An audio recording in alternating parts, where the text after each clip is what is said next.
Hey everyone, and welcome to Already Cancelled. I am Peter, that is Connor, and we are going to talk about Star Trek The Next Generation, Season 2, Episode 19. It is called Manhunt. So, full spoilers for the episode as always. This episode features the return of Deanna Troi's mother, who is in heat, for lack of a better word. Yep.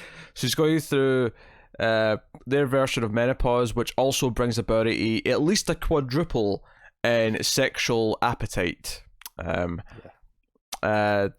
Which It's intense. It's intense. I mean, I love it when Troy's explaining this, and she says, "Oh yeah, when me and Riker first started seeing each other, I explained this to him as kind of a warning," and Riker says, "Yeah, it goes up by like 4 times, like how much of a sexual appetite they have," and then Troy just adds, "or more." And he turns and goes, "Or more? You never told me or more." I didn't want to scare you. And he just grins, going, he's like, I could have handled it. Oh dear. So this is the thing. This episode is not a good episode, but it's a pretty funny episode for the most part. It was not any episode that features the gong is a good episode. Like, I was expecting it to be a bit more painful to get through. It was actually quite an easygoing episode that was making me laugh on a consistent enough basis that I never found myself that annoyed by anything. So, yeah. And in its credit, it was mostly intentional. Oh, yeah. Yeah. There was a lot of intentional jokes. Because, first of all, there's a couple of aliens get beamed on board because they're taking both Troy's mother and these aliens to some summit, yeah, these are ambassadors, and she's a diplomat now. Yeah, so we get these aliens, which I can only describe as weird fish heads above a shower curtain in terms of how they look. That works. My first laugh of the episode actually is like they spend about 5 minutes sort of looking at them and going, "Oh, these are really weird creatures. Oh, they're kind of ugly. Oh, they're kind of this, they're kind of that." And then there's just this moment at the end where it goes silent and Worf's on his own. It just cuts to Worf and he's like, "Such a handsome race." Yeah, that actually got a good chuckle out of me, I won't lie. Yeah, that was a really good intended joke. That's not even where we go to the opening titles, though. The opening titles is the threat of Troy's mother. They get like a hailing from some other ship, but it's just some random guy. He's like, "Oh, hey, Enterprise, we're here to talk." And then Troy's mother just like, "Oh no!" before she shows up. Yeah, and Troy's mother just kind of pushes her way into the frame and goes, "No, hey, I can speak myself. Hey, Jean-Luc, still thinking about me, I see." So there's a running thing in this episode where she seems to be misinterpreting what she's actually reading from people. She seems to be getting things kind of wrong, pretty much like consistently. Yeah. Which does lead to some laughs, but that's what it is. Anyway, she's got her sights set on Picard, to the point where she kind of lures him into a romantic dinner. He thinks it's going to be like a dinner for all the senior officers on the ship. He thinks it's going to be a big gathering. Like last time. Yes, like last time. And the fireman from Twin Peaks is there as well as the henchman. He's there to down the bottle of booze. I really liked the joke with the carrying the bags. Oh yeah, yeah, because she's like, "Oh, I wouldn't want to take away the honor from Jean-Luc to carry my bags for me." And Picard's like, "I think this time I won't interfere with your man's duties. I think it's fine." And then Riker just sort of comes it's okay. I'll get them. If it's so important, I'll do it. Yes, and Riker goes to pick them up, and he just like I almost felt Jonathan Frakes' back crack as he tried to. It's the first time where he gives it a little bit of a tug. He's not expected it, and then he stops and looks up. And he looks terrified. He's like, "What am I in for? What have I done?" And then the whole way there, he's sort of like leaning back, sort of barely like able to lift this thing.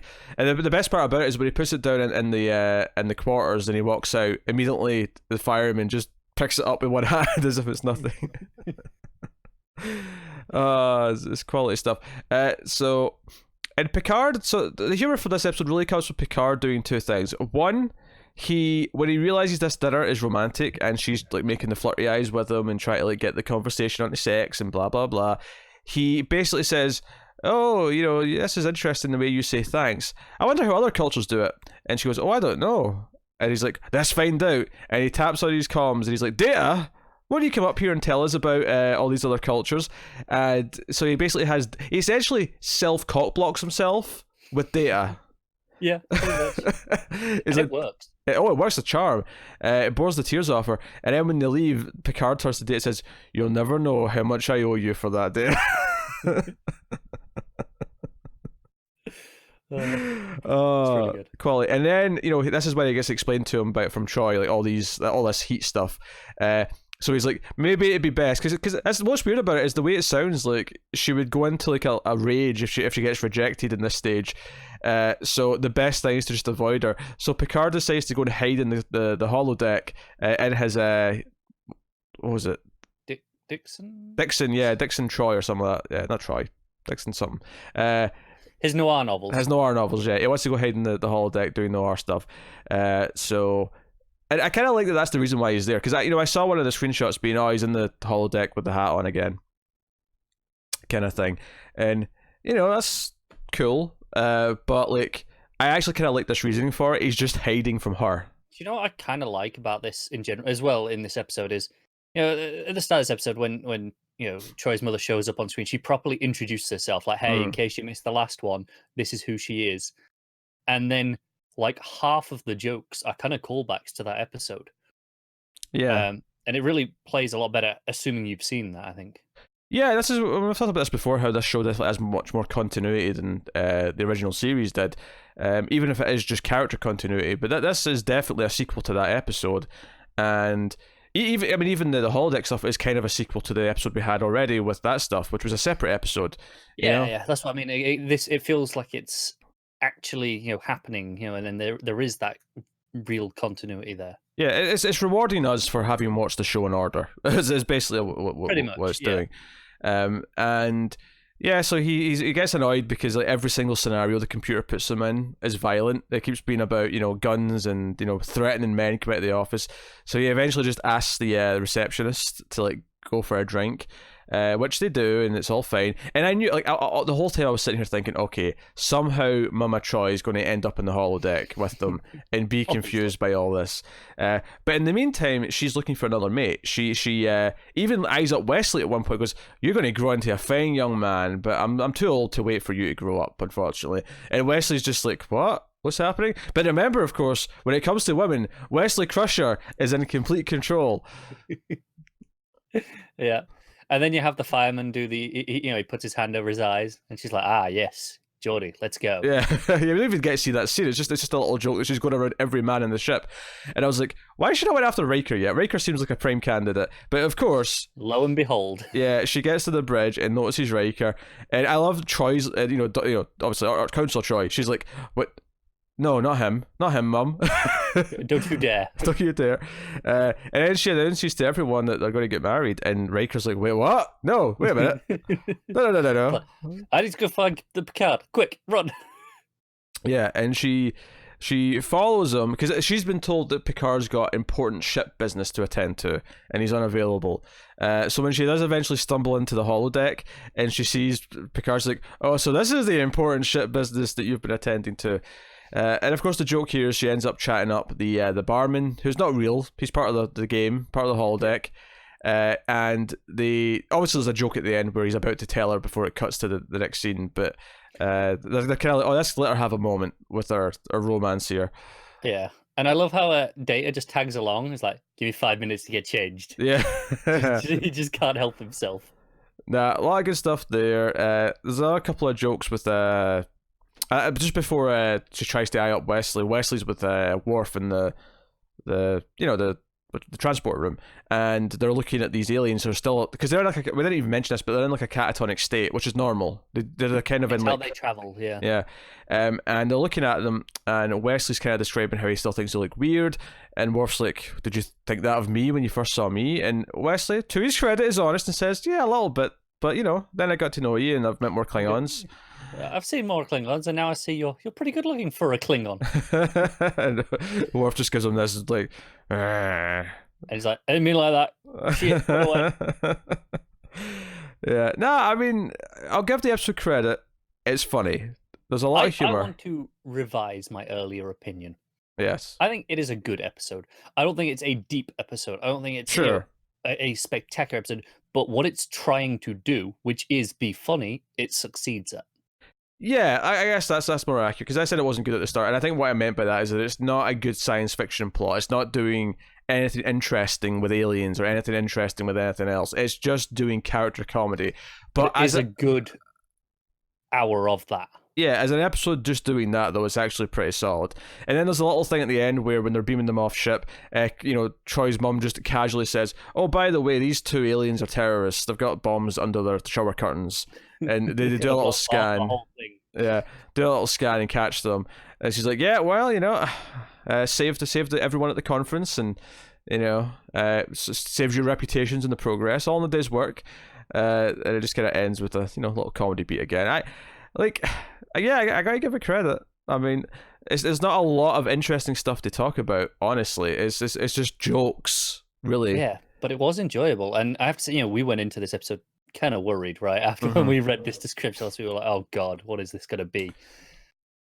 And it was good. It was enjoyable. If I was rewatching the show, and people are going, "Okay, which episodes do I skip? Which ones are must watches?"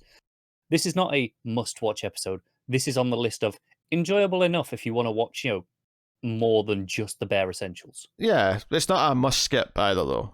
No, absolutely not. Yeah, but then there is must skips. Code of Honor,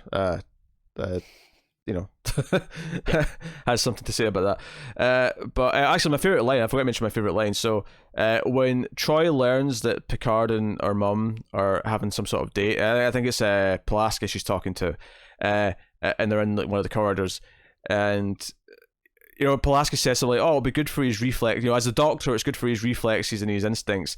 And she's like, "Doctor," and she's like, "No, I mean in dodging and in fighting off your mother." And she's like, "Oh, quite right." And then my favorite line of the episode is when Troy says, "Yes, animals are at their best when they're being hunted." On its own, it's not that funny, but in the context of her mum trying to basically trap and seduce Picard, it's really funny. So it is. Yeah. Credit where credit is due. So, no, short discussion this one because not really much to talk about, but a really enjoyable time all the same. Next episode 20 of the season. We're getting up there in the numbers for season 2. Out of interest, how well regarded was that one on the IMDb's? That was a 6.1, which is a little bit lower than the previous episode. So. And as I said, I enjoyed this one more than the last one. I agree with that. Yeah, I think it's not as technically good in the way that we were talking about earlier, but I think it's more enjoyable for sure. So yes, the next one's called The Emissary. Or The Emissary, sorry. The Emissary. Good say. What's that? The Emissary. Look, sometimes I look at a word and read it phonetically without thinking about it. Alright? Okay, so this is the description on IMDb. The Enterprise addresses the emergency of an old Klingon ship coming out of stasis and ready to fight the Federation. A half-human, half-Klingon emissary arrives to help with who once knew Worf intimately. I was going to say immediately there. Intimately.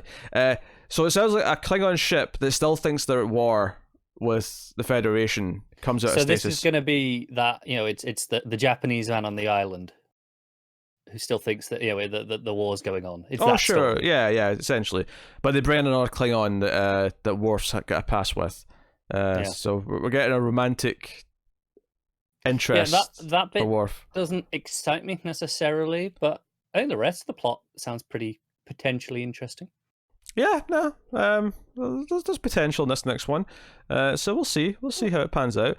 We've got about 7 episodes left of season 2 before we're into season 3, which I think is when most people say the golden era of next gen kind of really kicks in. So that'll be nice, won't it? I'm intrigued. I wonder if it's like an immediate leap up in quality, like you can see it immediately, or if it's just you kind of notice after a while. I would guess the latter, because I'm still going to guess there's going to be some stinkers. I don't think the stinkers are going away. I think it's just that we're going to have more frequent, big, measure of a man style levels of episodes, and Q-Hoo. All right, so that is episode 19 of Star Trek: The Next Generation. Let us know what you think of this episode in the comments below. You can like and subscribe and get us on the Twitters at @mailed_fuzz for channel updates. If you want to support us, you can rate the podcast on Apple Podcasts 5 stars. You can support us financially by going to patreon.com/mailfuzztv and giving as little as $1 per month for some bonuses and extras and so on and so on. So go and have a look. But otherwise, that is us. So thank you once again for watching or listening. We always appreciate it. Keep watching Star Trek, guys. And remember that when it comes to the ladies, Wesley Crusher is in complete control.